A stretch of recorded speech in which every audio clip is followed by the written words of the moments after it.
Welcome to Storytime with Annie. I'm Annie and I'm going to read you the book that's named King Midas. I hope you all enjoy it. King Midas. King Midas. Once upon a time there lived a king whose name was Midas. He loved gold so much that he would sit on his throne and count his gold coins just so he could enjoy the feel and sight of the precious yellow metal. There was only one thing King Midas loved more than gold, and that was his daughter Marigold. On mornings when Marigold ran in from the garden and greeted him with beautiful flowers, he couldn't have been happier, except if the flowers had been made of gold. So he would say, "Oh, my lovely child, if these flowers were made of gold, then they would be the worth of picking." In fact, his wish to collect gold grew each time he saw Marigold, because he loved her so much. He believed that the best thing he could do for her would be to one day give her the biggest pile of gold that had ever been gathered. So King Midas spent all his time collecting gold, which he kept in a treasure room in the basement of his castle. The treasure room was very secure, and King Midas kept the door locked even when he was in it. The room had only one small window through which a single beam of light could shine, and that King Midas could found useful only to loot his gold. That's why when a shadow crossed the light's path, he looked up and was quite surprised to see a stranger standing there. So what do you think the stranger could be? The stranger looked around and said, "King Midas, you're a very wealthy man." "Yes, I've done well, but it has taken me my entire life to collect this gold." "Tell me, King Midas, if I granted you one wish, what would it be?" Midas thought and then replied, "I'd wish for the golden touch." "I will grant your wish," answered the stranger. "At sunrise, you will awaken with the power to turn everything you touch into gold." And then the stranger vanished. King Midas had trouble sleeping that night, for he couldn't wait to see if he would revise the gift of the golden touch. When the early morning light finally filled his room, he leaped out of bed, eager to see if his wish had come true. So wealthy means he has so much coins, he's rich, and now see his eyes are open.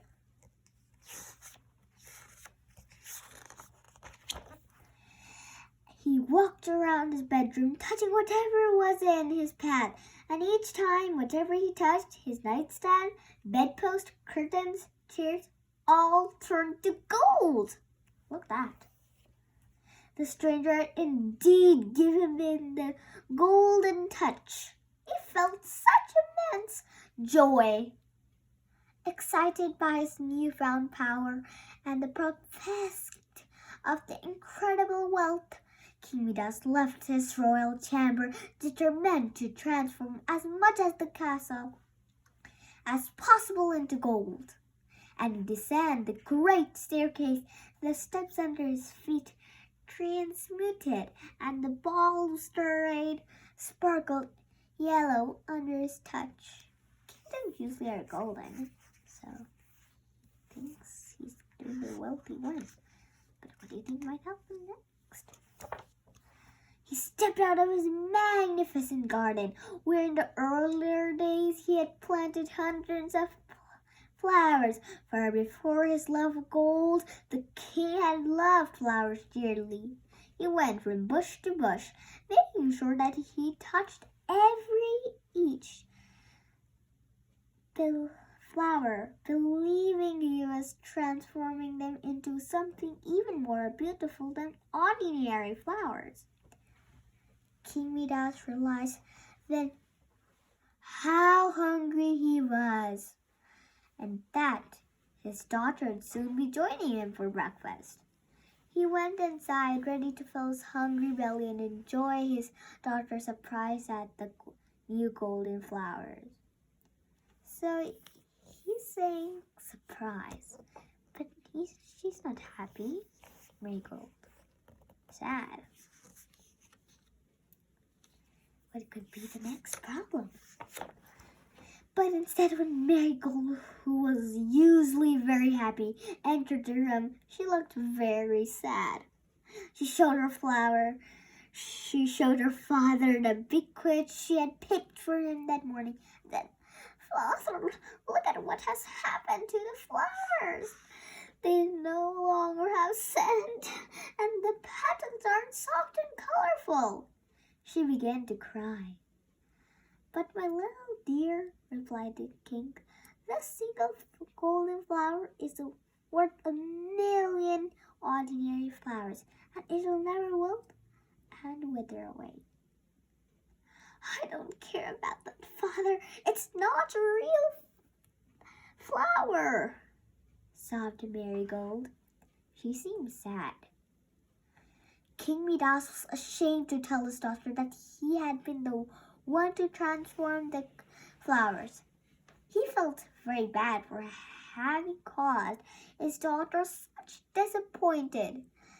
Midas was famished and thought that a fine breakfast would help them feel better. Sit down, my daughter, and enjoy this lovely meal. But just as King Midas tried to take a bite of bread, it turned cold and hurt his teeth. So this could be the next problem. And when the king tried to quench his thirst with some water, the same thing happened to his gold and the water in it. Seeing that her father looked frustrated, Marigold asked, Father, what's wrong? You look so unhappy. But King Midas did not answer her question and instead told his daughter to enjoy her breakfast before it got King Midas contemplated his pitiful situation. It seemed that whatever he touched truly turned to gold. How would he ever be able to eat or drink again or carry out the simplest of acts? He was quite literally the richest man in the world, yet he could no longer enjoy himself. King Midas let out a terrible groan. Look at, if he needs more water, there's no water. Look at that, food full of gold. Meanwhile, poor Marigold was very worried about her father. She could no longer endure it, and so she impulsively leaped out of her chair and ran to him, eventually wrapping her arms around him. And without realizing it, because he found the gesture so comforting, King Midas hugged his daughter back, saying, Oh, my precious Marigold.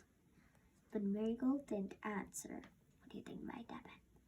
King Midas looked down and saw his worst fear had come true.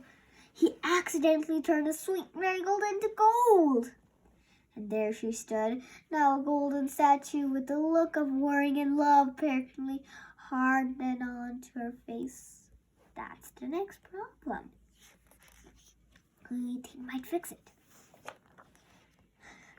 Midas now understood that this gift had to be bestowed upon him. This gift that was supposed to solve his troubles and bring him happiness had instead taken away everything that was truly important and made him miserable. He used to jokingly tell his daughter that she was worth her weight in gold, and now that she was gold, he realized that there was nothing really worth more than his little girl and the love they shared.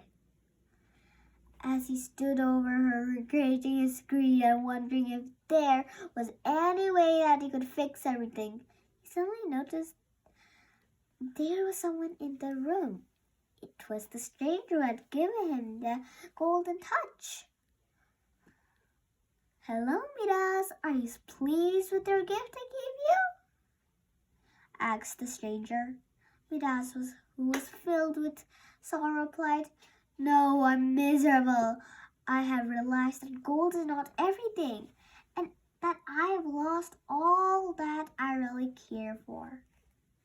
So you see, he realized his greed. The stranger then said, "I see that you're wiser than you were yesterday, and if you truly desire to rid yourself of the golden touch, I will grant your wish." Midas nodded with all his heart and listened closely. "This is what you must do," said the stranger. "Go to the river in your garden, jump in and wash the golden touch off your body. Then fill a pitcher and sprinkle the water on everything you wish to transfer back to the original state." Midas followed the stranger's instructions. He could feel his heart grow lighter as he took his river bath. When it came time to fill the pitcher, he was relieved that it didn't turn to gold as he filled it. He rushed back to the castle to Marigold. So he's first washing up the one he loves more. And there she was, as still as golden as when he had left her. He wasted no time in dousing her with water. Midas was filled with things as she watched her become herself again. "Father, what are you doing? You're wetting my frock," she declared, having no memory of what had happened to her. Her father laughed and said, "Do not fret over your clothes, my beloved Marigold. Come with me to the garden. We have some watering to do." Together they walked through the entire garden, sprinkling all their flowers with the river water. Magically, the flowers regained their natural qualities, making them more beautiful, valuable, and irreplaceable. After their work was done, King Midas and Marigold sat on the throne together, and instead of counting gold coins, they enjoyed the sweet perfume of the roses and each other's company. "Oh, Father, I've never been happier than I am right now," explained Marigold. "Nor have I, my darling daughter. I've never been happier or felt richer than I do this very moment." Thank you guys. I hope you loved the story. There are more books of Little Classic, and I hope you enjoy it. Thank you for having a story time with Annie. Bye.